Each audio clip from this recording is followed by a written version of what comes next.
हुकूमती इत्तेहाद में शामिल जमातों ने तहरीक इंसाफ के चेयरमैन इमरान खान की जानिब से खातून मैजिस्ट्रेट को मुबैना धमकियों की मजम्मत की है।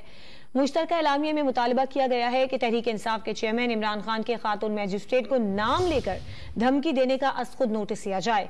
वजारत दाखिला से इमरान खान और उनके साथियों के खिलाफ कानूनी कार्रवाई का मुतालबा भी किया गया है। हुकूमती इत्तेहादियों ने कहा है कि तहरीक इंसाफ के सरबराह को आइन और कानून का पाबंद बनाया जाए।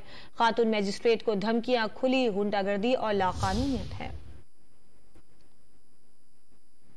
हुकूमती इत्तेहाद में शामिल जमातों ने तहरीक इंसाफ के चेयरमैन इमरान खान की जानिब से खातून मैजिस्ट्रेट को मुबैना धमकियों की मजम्मत की है। मुश्तरका एलामिया में मुतालबा किया गया है कि तहरीक इंसाफ के चेयरमैन इमरान खान के खातून मैजिस्ट्रेट को नाम लेकर धमकी देने का खुद नोटिस दिया जाए। वजारत दाखिला से इमरान खान और उनके साथियों के खिलाफ कानूनी कार्रवाई का मुतालबा भी किया गया है।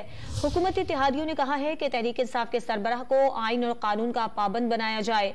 खातून मैजिस्ट्रेट को धमकियां खुली गुंडागर्दी और लाकानूनियत है।